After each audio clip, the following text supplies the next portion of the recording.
Hey everybody, Dr. Bill Janishak, and I've had a great time. I wanted to jump on here. If you know me, you've seen anything that's going on.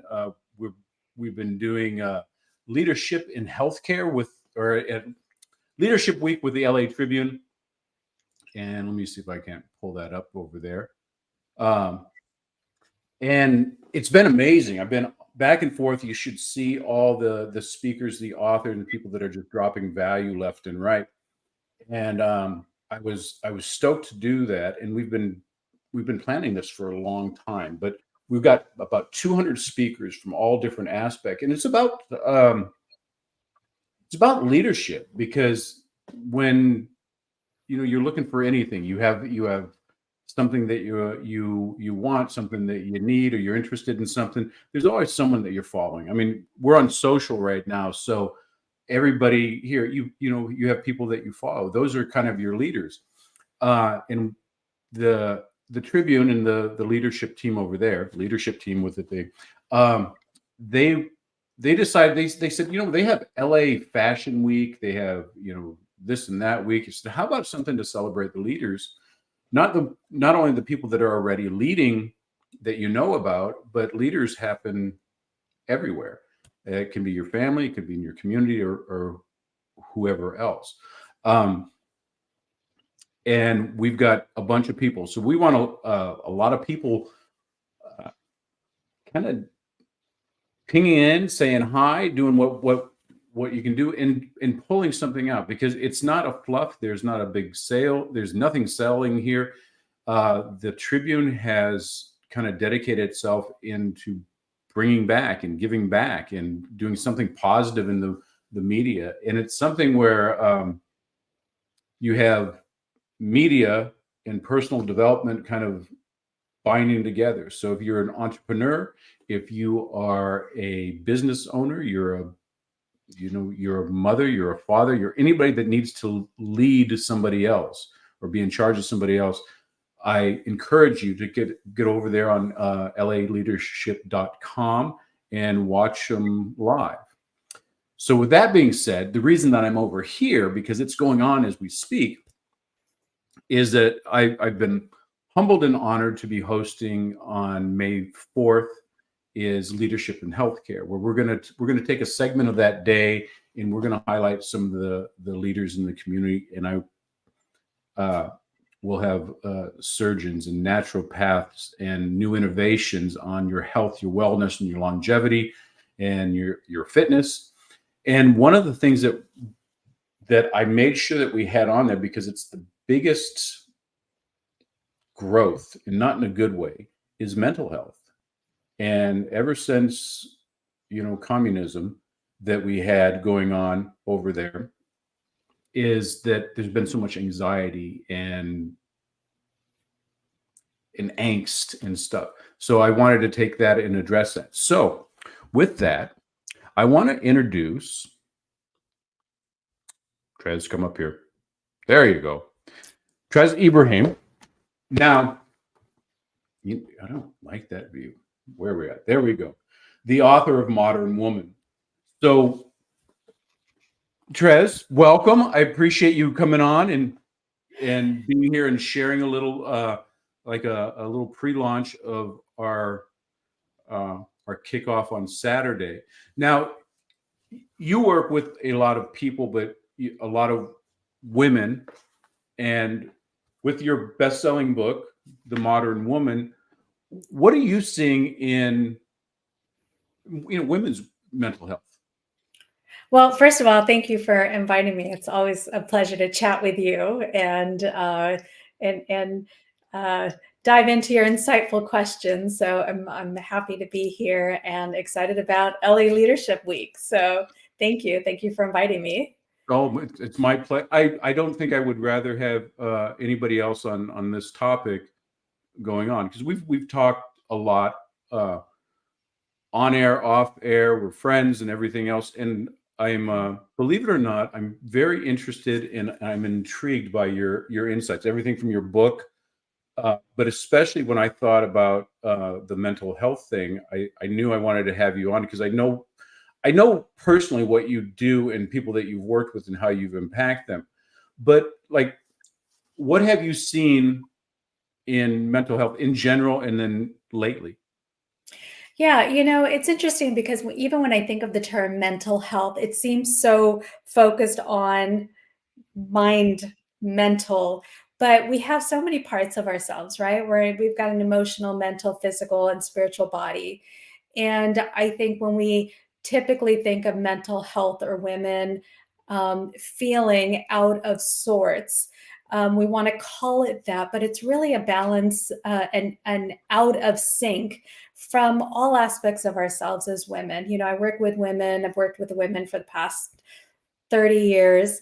Um, and what I find is roles have changed, job titles have changed, the way women approach life, relationships, work has changed, and the way the world is looking at women has changed, and the rules have changed.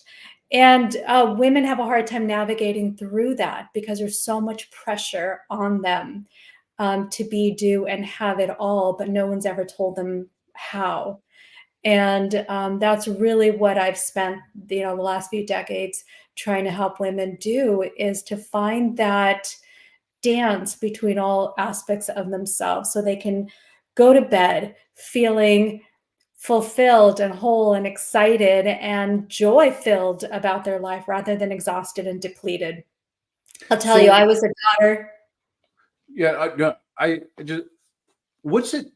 How's it manifest when they come to you when they're feeling out of sync? And is it is it a choice? Is it something that's been thrust upon them? Is it a like the clash of two worlds?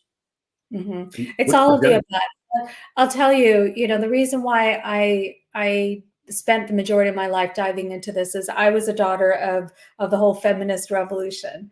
We were promised equality. We were promised, the same resources, same accessibility as men. And while we got to dive into the career, we're dive in and have a career of our own, start businesses, really navigate our own path. It's like, yes, we got to get jobs, but guess what? We still got a whole lot of extra work on top of that. So instead of freedom, we've got more responsibilities, more duties. We got to, my grandmother couldn't work. She was told that's not your role. Like your job, she wanted to be a doctor. And her father told her, nope, your job is to stay at home, take care of your husband, take care of the kids. My mom got to work. And what I watched her do is she went to work and she came home, and my dad worked as well. And while my dad came home, sat on the sofa, watched TV, my mom's just second job started. And she got to cook and clean and do laundry and feed the pets and help us with homework and do the dishes. And I'm exhausted just even thinking about the extra work she had to do.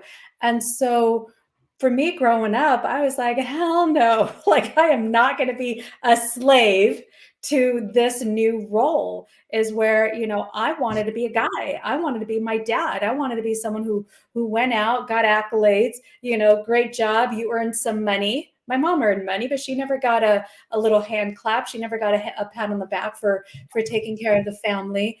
And so while he, got all these accolades, I wanted to do that. I wanted to be the boss bitch, or the boss babe. I shouldn't say bitch, the boss babe. But independent. I don't need a man. I'm not relying on anyone except myself. And so I swung the extreme opposite, and I find a lot of women have done that.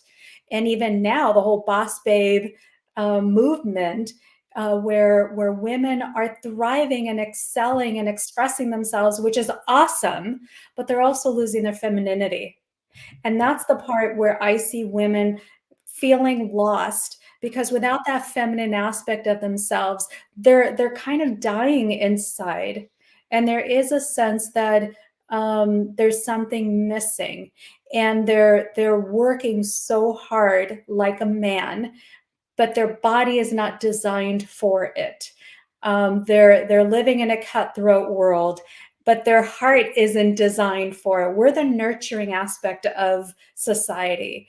And so women have cut off so many parts of themselves. And what I found in my own personal life is I was divorced. I had an infant son I had to raise on my own. I all of a sudden, because I didn't need anybody, looked around and there was nobody to help me. I had to do it on my own. And I was exhausted and depleted and depressed and really lost who I was. And so that's what I'm finding with women is they've been working so hard for something. And when they finally achieve it, they look around and it's unfulfilling. They're You alone. know what? I want to dive in for a second too, because um, as we're talking about, Glenn Depke, a mutual friend of ours, who's the naturopath, who's the uh, hormone, more specifically the female hormone expert. He says the same thing. He says that women have everything because it's the same thing. You've got to take care of your man. You got to take care of the kids. You take care of your job. You're taking care of the house. You're doing the groceries. Said you have it 10 times harder than men because, and I want you to speak on this a little bit more. When you have the energies of, you have a masculine protecting, move me, get you protector, provider, and the feminine that needs to nurture. But when you shift energies and there's no balance, it's not even a psychological balance. It's like energetic, right? Oh, absolutely, absolutely. We're going out, making things happen, grinding, working hard builds testosterone. Our bodies are not designed to live off testosterone. Now, I love masculine and feminine energies, and I talk a lot about them because we each have both of them, right? We all have masculine and feminine. I need masculine energy, otherwise I wouldn't get exactly. I wouldn't get off the sofa, and the feminine energy is just very soft and light and nurturing, and the masculine energy gets me up working, doing. And so we require both. But what I like to tell my clients is if you were born in a female body, you want to be at least 80% feminine and run 20% masculine energies. And the same thing with a man. I have a lot of male clients as well. And I said, if you were born in a male body, you want to run 80% masculine energy and about 20% feminine. And really, it's such a beautiful time right now because whereas if we look at the past, I'm not glorifying the past and the old-fashioned days because there were limitations as well. Women were only supposed to exhibit these aspects of themselves. They had specific roles, and men were, the breadwinners and express themselves. So men couldn't be soft and fun and play with the kids, and the women couldn't fulfill their dream, something that they wanted to create to leave a legacy. So now we could do it all. We can do it all, but we can't forget who we are. And so our bodies can't function if we're constantly working, breaking down walls, fighting, competing. Women are not designed for that. Men actually get stronger when they're fighting and competing and building walls and breaking walls.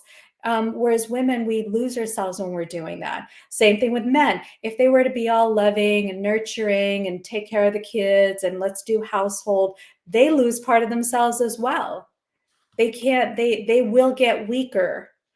And so our bodies are run on certain hormones, and those hormones are guided by the giving part of us, by the receiving part of us, by the fighting part of us, by all of these aspects of ourselves. And again, when you think of a female body needs 80% of that feminine energy, which is nurturing, which is connecting to spirituality, which is supporting people, which is being able to be so in tune with those around her.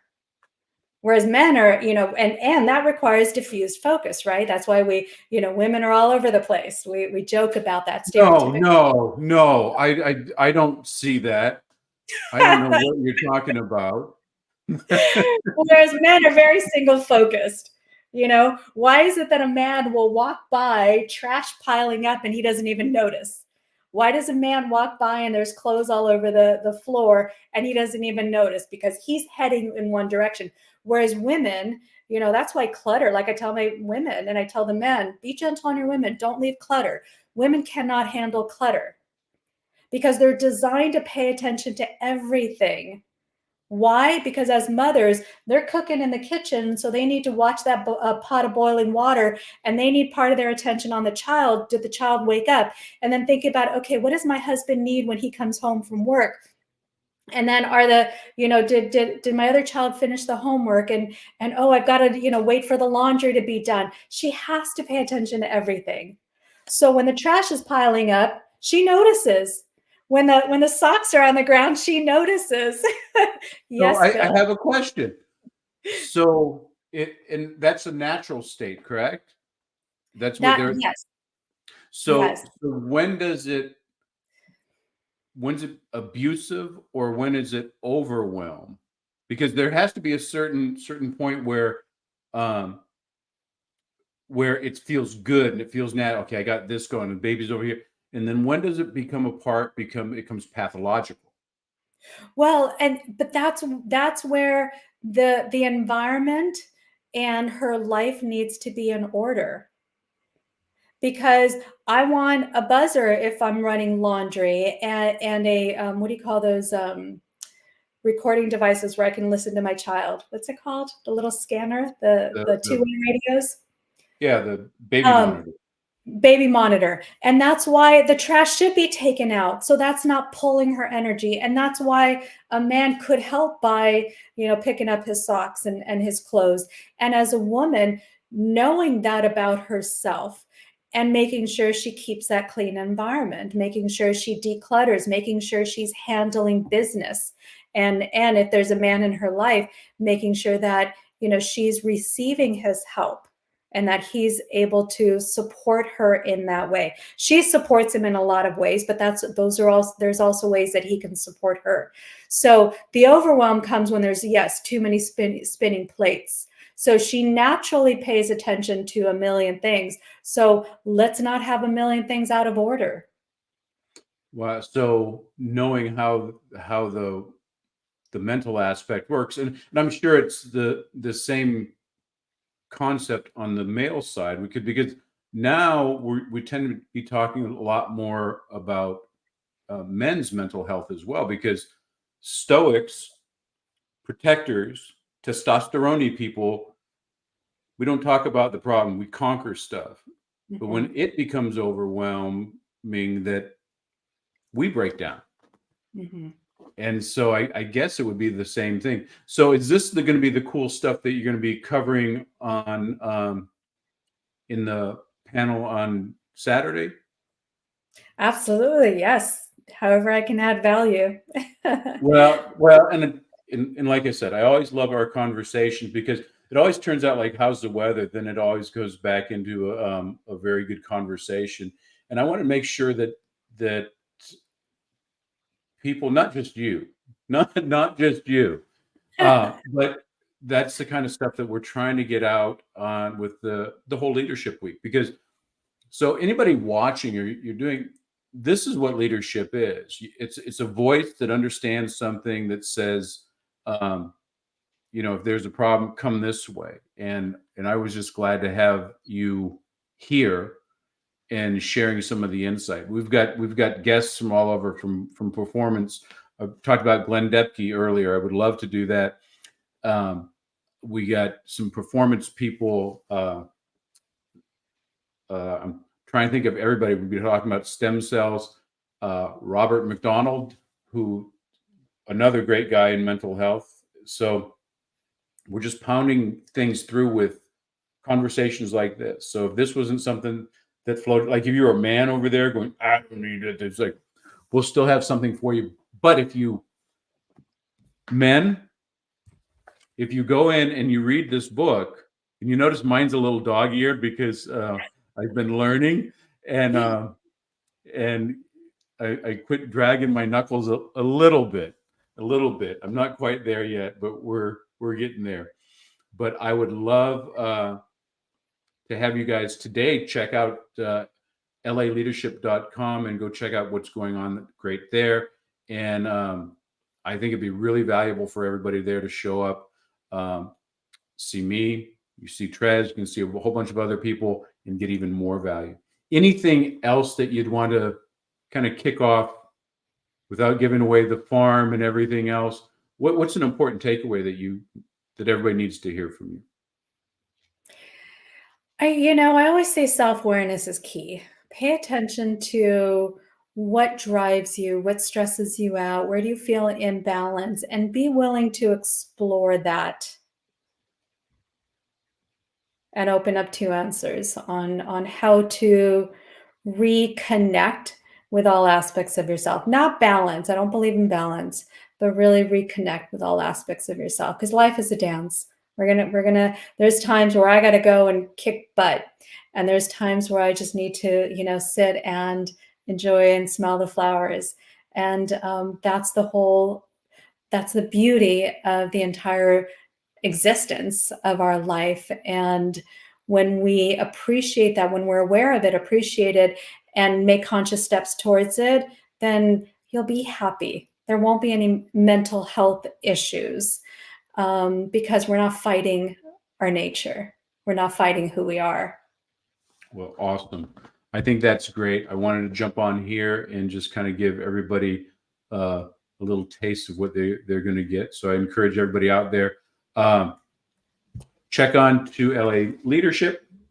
Go get this book. It's awesome. You can come back and check out Trez and everything else she got. So from here out, peace out.